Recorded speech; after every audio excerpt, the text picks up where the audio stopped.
அனைவருக்கும் வணக்கம். இன்னைக்கு வீடியோவில் நம்ம எதை பற்றி பார்க்க போகிறோம் அப்படின்னா, முக்கியமாக கர்ப்பவதிகளுக்கு பாதுகாக்காக இருக்கக்கூடிய ஒரு தெய்வம் அப்படின்னு சொல்லலாங்க. கர்ப்பமாக இருக்கிறவங்க சுகப்பிரசவம் ஆகணும் அப்படின்னும், வயிற்றில் வளரக்கூடிய குழந்தைகள் நலமாக பிரசவமாகவும் அவங்களுடைய அருள் தேவை அப்படின்னு பார்க்கப்படுவதால் அவங்கள வணங்கி வேண்டுதலை செய்துட்டு வராங்க அப்படின்னு சொல்லலாம்.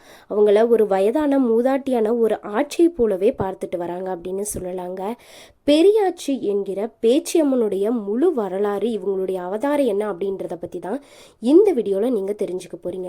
வீடியோ ரொம்பவே இன்ட்ரெஸ்டாக இருக்கும். ஸோ வீடியோவை ஸ்கிப் பண்ணாமல் பாருங்கள். நீங்கள் இப்போ தான் ஃபஸ்ட் டைம் நம்மளுடைய சேனலை பார்க்குறீங்க அப்படின்னா மறக்காமல் நம்மளுடைய சேனலை சப்ஸ்கிரைப் பண்ணிக்கோங்க. கூடவே இருக்க பெல் ஐக்கானையும் மறக்காமல் கிளிக் பண்ணிக்கோங்க. அப்போ தான் நம்ம போடக்கூடிய வீடியோ உடனுக்குடனே நோட்டிஃபிகேஷன் மூலியமாக உங்களுக்கு வந்து சேரும். வாங்க வீடியோக்குள்ளே போகலாம். முதல்ல இந்த கடவுள் எதற்கு பேச்சியம்மன் அப்படின்னு அவதாரம் எடுத்தாங்கன்னு ஃபர்ஸ்ட் தெரிஞ்சுக்கலாம். சிவபெருமான் உயிர்களுக்கு படி அளக்க புறப்பட்ட பின் கையிலேயே பார்வதி தேவி, சிவபெருமான் உண்மையிலேயே படி அளக்கத்தான் போறாங்களா, அது எல்லா உயிர்களுக்கும் கிடைக்கிறதா அப்படின்றத சோதிப்பதற்காக தேவி சிமில்ல 2 கட்டெரும்புகளை போட்டு அதில் திருகாடையிட்டு இடுப்பில் சொருகி கொள்றாங்க. படியளந்து விட்டு கைலாயம் வந்த சிவனிடம், சுவாமி எல்லா உயிர்களுக்கும் படியளந்தீர்களா அப்படின்னு கேட்கிறாங்க. அவர் செய்த முற்பிறவியின்படி எறும்பு முதல் வயிற்றில் இருக்கும் சிசு வரை அனைத்து ஜீவராசிகளுக்கும் படி அளந்துதான் வருகிறேன் அப்படின்னு சொல்றாரு. என்னிடத்தில் 2 ஜீவன்கள் பசியோடு உள்ளது, எங்கே அந்த ஜீவன்களை என்னிடத்தில் காட்ட அப்படின்றாங்க. பார்வதி தேவி தன்னிடமுள்ள சிமிழத்திலிருந்து காட்டுறாங்க. அப்போது 2 கட்டெரும்புகளும் தன்னுடைய வாயில அரிசி கவிக்கொண்டு சிமிழுக்குள் வலம் வந்து கொண்டிருந்தது. இதை கண்ட தேவியார் சிவனிடம், சுவாமி தங்களை சோதித்தமைக்கு என்னை மன்னித்திருள்க அப்படின்னு சொல்லிட்டு, என்னையே சோதித்தமைக்காக வனப்பேச்சியாகவும் நாகக்கண்ணியின் கருவில் அஷ்டகாலியாகவும் பிறக்க வேண்டும் அப்படின்னு சிவன் கூறுறாரு. இந்த நிலையில பார்வதி தேவி குழந்தை வரம் கேட்க தூண்டா மணி விளக்க சிவனார் தூண்ட பார்வதி தேவியின் முந்தானையில் முத்துச்சூடல் 3 விழுந்தது. முதல் பிறந்தவன் முண்டன், பின் பிறந்தவன் பேச்சு, அடுத்து பிறந்த சுடலை, இப்படி 3 பேரையும் சிவபெருமான் பூலோகம் அனுப்பி வைக்கிறாரு. பூலோகத்துல வந்தவர்கள் தில்லைவனம் வருகிறார்கள். அங்கிருந்து மலையாள நாடு சென்றவர்கள் தென்பொதிகை மலைக்கு வந்து அமர்றாங்க.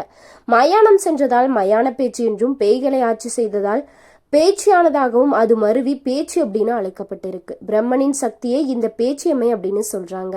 இங்கு பிரம்மனின் சக்தி அப்படின்றது சரஸ்வதி ஆவாங்க. சரஸ்வதி கல்வி, கேள்வி, பேச்சு, கலை போன்றவற்றிற்கெல்லாம் அதிபதியா இருக்காங்க. படைப்பு என்பதை பிரம்மனுக்காக கொண்டதால அந்த படைப்பிற்குள் நுணுக்கத்தையும் நுட்பங்களையும் அழகியலையும் அழித்தெளித்து படைப்பை வேறொரு கோணத்துல காட்டக்கூடிய சக்தியை சரஸ்வதி அப்படின்னு சொல்றோம். இதனாலதான் புராணங்கள் பிரம்மனையும் சரஸ்வதியும் தம்பதியாகவே போற்றுது அப்படின்னு சொல்லலாங்க. இப்படித்தான் பேச்சியம்மன் உருவானாங்க அப்படின்னு சொல்லலாம். இவங்க முக்கியமா பேச்சியம்மனாக அவதாரம் எடுத்தது குழந்தை வரம் வேண்டும் அப்படின்றதுக்காகவும், குழந்தை இல்லாத தம்பதியர்களுக்கு தானே குழந்தையா பிறக்க வரம் அருளக்கூடிய ஒரு தாயாகவும் தான் அவதாரம் எடுத்திருக்காங்க அப்படின்னு சொல்லலாம். இது சிவனுடைய அருளால நடந்த ஒரு விஷயம். குழந்தை வரம் சிவபெருமானே பேச்சியாக குழந்தை வரம் அளிக்க, அவங்களுக்கு நீயே குழந்தையாக பிறக்கணும் அப்படின்னும், அவங்களுக்கு குழந்தை வரம் தந்தருள்தான் நீ பூமியில பேச்சியம்மனா பிறக்க வேண்டும் அப்படின்னு ஒரு வரத்தை கொடுத்திருக்காரு. முன்பொரு காலத்துல கிராமங்கள்ல பிரசவம் பார்ப்பதற்கென்றே வயதான நல்ல திறமையான மூதாட்டிகள் இருந்தாங்க அப்படின்னு நம்ம எல்லோருக்குமே தெரியும். அவங்க கர்ப்பம் அடைந்தவர்கள் எப்போது பிரசவிப்பாங்க அப்படின்றத கவனித்து குழந்தை நல்ல முறையில பிறக்க கர்ப்பிணி பெண்களுடைய வயிற்றுல எண்ணெய் தடவி உருவி விட்டு சுகப்பிரசவம் அடைய தேவையானவற்றை செய்து வந்திருக்காங்க. அது மட்டுமல்ல, வீடுகள்ல வயதான மூதாட்டியின் அறிவுரைகள் முக்கியம் அப்படின்றதால அவங்கள அன்புடன் ஆட்சிமார்கள் அப்படின்னே அழைத்து வந்திருக்காங்க. ஆட்சிமார்கள் கர்ப்பிணிகள் எந்த முறையில பாதுகாக்கப்பட வேண்டும் அப்படின்றத முறையா தெரிந்து வச்சுக்கிட்டு இருந்ததுனால அவங்களும் மரியாதையான பொருளை ஆட்சிமார்கள் அப்படின்னே அழைச்சிக்கப்பட்டிருக்காங்க. அவங்கள கர்ப்பமுற்ற பெண்கள் வீட்டில் இருக்கிறவங்க தம்முடைய வீட்டிற்கு அழைத்து வந்து அவர்களுடைய உதவியை பெற்றுக்கொள்வாங்களாம். பயங்கரமான உருவு கொண்டு தன்னுடைய கையில் ஒரு குழந்தையை ஏந்தி கொண்டும், தொடையில் தனது கைகளினால் ஒரு பெண்மணி வயிற்று கீறிய நிலையிலும், கால் பாதத்தின் கீழ் ஒரு மனிதன் மிதிப்பட்டு கிடக்கவும் தோற்றம் தரக்கூடிய பெரியாச்சி பார்ப்பதற்குத்தான் பயங்கரமானவளே தவிர அவளை வணங்கி துதிப்போருக்கு அவள் அபாரமான கருணை காட்டுறவங்க தான். அவளை வேண்டி வணங்குறவங்களுக்கு அளவில்லாத உதவி செய்யக்கூடியவங்க. பெரும்பாலான அவங்களுடைய ஆலயங்கள்ல அவங்களுக்கு காவலா மதுரை வீரன் போன்றவங்க காட்சி கொடுத்துட்டு இருப்பாங்க. அவங்களுடைய தோற்றம் பற்றியும் பூமிக்கு வந்ததை பற்றியும் ஒரு கிராமிய கதை இருக்குன்னே சொல்லலாங்க. அந்த கதையின்படி ஒரு காலத்துல பாண்டிய நாட்டை சேர்ந்த வல்லராஜா எனும் பெயர் கொண்ட ஒரு மன்னன் இருந்திருக்காரு. அவங்களுடைய ஆட்சியில பலரையும் கொடுமைப்படுத்தி வந்திருக்கான். மக்களுக்கு மட்டும் இல்லாம ரிஷி முனிவர்களுக்கும் அவனால பெரும் தொல்லைகள் தோன்றிருக்கு. அவனுடைய ராட்சசர்களையும் அசுரர்களையும் தன்னுடைய கையில் வைத்திருந்தான். அதனால அவனை யாராலுமே ஒண்ணுமே செய்ய முடியாம போயிடுச்சு. அதே நேரத்துல அவனுக்கு துணையாய் இருந்த அரக்கர்களும் அசுரர்களும் தம்மை பாதுகாத்து கொள்ள பெரியாச்சி அம்மனை துதித்து வந்திருக்காங்க. அப்படி வாழ்ந்து கொண்டு கொடுங்கோலாட்சியை நடத்தி வந்தவன் ஒருமுறை ஒரு முனிவர் மூலம் ஒரு சாபத்தை பெற்று விடுறான். அவளுக்கு பிறக்க இருந்த குழந்தை பிரசவமானதும் அந்த குழந்தையின் உடல் உடனே பூமியை தொட்டு விட்டால் அவன் அழிந்து விடுவான். அவனுடைய நாடும் அழிந்து விடும். மேலும் அவனுடைய குழந்தையே அவனுக்கு மரணத்தை ஏற்படுத்தி தரும். மாறாக அது பூமியை தொடாமல் ஒரு நாள் இருந்துவிட்டால் அதற்கு பிறகு ஒன்றுமே ஆகாது அப்படின்னு சொல்லியிருக்காங்க. அந்த மன்னனுக்கு வெகு காலம் குழந்தை பாக்கியமே இல்லாம இருந்திருக்கு. ஒரு முறை மனைவி கர்ப்பவதி ஆயிருக்காங்க. பிறக்கும் குழந்தை பூமியை உடனே தொட்டுவிட்டா தனக்கு மரணத்தை சம்பவிக்கும் என்றாலும் அந்த சாபம் தோல்வி அடைந்து விட்டால் அதற்கு பிறகு தனக்கு ஆபத்து கிடையாது அப்படின்றத தெரிஞ்சுக்கிட்டு என்ன செய்வது என தவிர்த்தாங்க. ஆனா அவன் அழிய வேண்டும் அப்படின்ற விதி இருந்ததினால அசுரர்களையும் அரக்கர்களையும் அடக்கி வைத்து இருந்த பெரியாச்சி அம்மன் அவனுடைய நாட்டுல ஒரு வயதோகிய பெண்மணி உருவில் வலம் வந்து கொண்டு இருந்திருக்காங்க. அந்த காலங்கள்ல கட்டில்கள் கிடையாது, சொகுசான மெத்தை போன்றவையுமே கிடையாது. பிரசவம் அப்படின்னா பிரசவ தீட்டு படாம இருக்க பிரசவ வேலை வந்ததும் வீடுகளின் மூலைகள்ல அவங்கள தனியா இருக்க சொல்லுவாங்களாம். தரையில பாகின் மீது இருந்து பிரசவிப்பாங்க. அத்தனை கட்டுப்பாடு இருந்த காலம் அது அப்படின்னு சொல்லலாம். அதனாலதான் பிரசவம் பார்க்க என்றே அனுபவம் மிகுந்த வயதான ஆட்சிகளை கர்ப்பிணிகளுக்கு துணையாய் இருக்க வச்சிருக்காங்க. அரசன் தன்னுடைய படையினரை அனைத்து இடத்துக்கும் அனுப்பி மனைவிக்கு பிரசவம் பார்க்க தக்க துணையை தேடி இருக்காரு. ஆனா யாரும் அவனுக்கு உதவ முன்வரவில்லையா.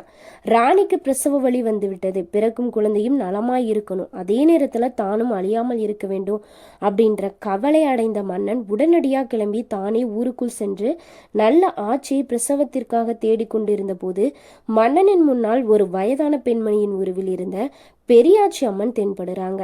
பெரியாச்சி அம்மன் ஒரு தெய்வ பிறவி அப்படின்றத தெரியாம அவளுடைய உதவியை மன்னன் நாடினாரு. பெரியாச்சி அம்மனும் அவனுடைய மனைவிக்கு பிரசவம் பார்த்து அவன் குழந்தையின் உடல் முதல்ல பூமியில் படாமல் பார்த்து கொள்வதா சொல்லிட்டு அவனிடம் ஒரு நிபந்தனையை போடுறாங்க. அந்த நிபந்தனையின்படி அவனுக்கு பிறக்கும் குழந்தையின் உடல் பூமியில் படாமல் வைத்து கொண்டு இருந்து விட்டால் அவளுக்கு ஏராளமான பொருட்களை தருவதா உறுதி சொல்றாரு. குழந்தை பிறந்தது. மன்னனின் மனைவியும் அருகிலேயே அமர்ந்து கொண்டு இருந்த பெரியாச்சி அம்மனும் குழந்தையை தன்னுடைய கையில் ஏந்தி கொண்டு அமர்ந்திருந்திருக்காங்க.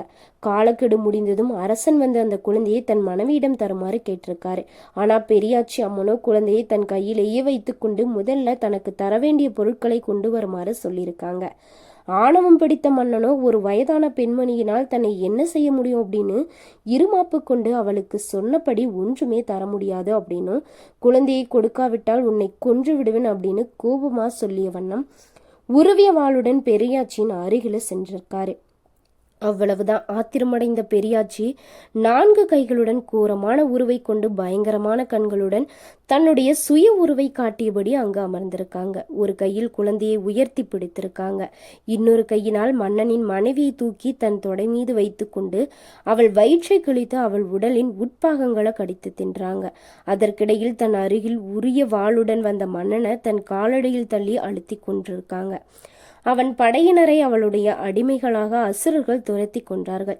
இப்படியாக கொடுங்கோல் மன்னனின் கதையை அவன் வம்சத்தோடு முடித்ததும் ஆக்ரோஷமாக நின்ற அவளை கைகூப்பி வணங்கி நின்ற மக்கள் அவள் கோபத்தை தணித்து கொண்டு தம்மை காப்பாற்றி அருளுமாறு வேண்டிக் கொள்ள அவளும் கோபம் தணிந்து தன்னை பற்றிய உண்மையை சொல்லியிருக்காங்க. தானே காளியின் அவதாரம் அப்படின்னும் இனி தன்னை துதித்து வணங்கி வந்தால் தான் குடிக்கொள்ளும் ஊரை காப்பேன் அப்படின்னும் அவரவர் வீடுகளில் இருக்கக்கூடிய கர்ப்பிணிகளுக்கு சுகப்பிரசவமாகவும் அவங்களுக்கு பிறக்கக்கூடிய குழந்தைகள் நன்கு வளரவும் தான் உதவுவேன் அப்படின்னும் அவங்களுடைய குழந்தைகளுக்கு தானே பாதுகாவலராக இருப்பேன் அப்படின்னு உறுதி கொடுத்திருக்காங்க. இப்படி தன்னை அடையாளம் காட்டி கொண்டவங்க பல கிராமங்கள்ல கிராம தேவதையாகவும் நகரங்கள்ல நகர மக்கள் வணங்கக்கூடிய பேச்சு அப்படின்னு பெரியாச்சி அம்மனாகவுமே விளங்கிட்டு வராங்க. அவங்க ஆடி மாதத்துல பெருமளவு ஆராதிக்கப்படுவாங்க. கர்ப்பிணிகளை அவங்களுடைய ஆலயத்தில் அழைத்து சென்று அவங்க ஆசிகளை வேண்டுவாங்க. குழந்தை பிறந்ததும் தொட்டில் போட்டு பெயர் வைக்கும் முன் முதல்ல அவள் சன்னதிக்கு எடுத்து சென்று குழந்தையை அவங்களுடைய சன்னதியில கிடத்திய பிறகு வீட்டிற்கு எடுத்து வந்து மற்ற சடங்குகளையுமே செய்துட்டு வராங்க. பெண் குழந்தைகளுக்கு காது குத்தல், மொட்டை போடுதல் போன்ற சடங்குகளையும் அவளை வேண்டிக் கொண்டு அவளுடைய ஆலயத்துல செய்துட்டு வராங்க. அவளை சிலர் மாரியம்மனின் அவதாரமாகவும் பார்க்கப்படுறாங்க. இன்னைக்கு வீடியோல பேச்சியம்மன் எதற்காக அவதாரம் எடுத்திருக்காங்க, அவங்களுடைய முழு வரலாற்று கதை தான் தெரிஞ்சிருக்கும்.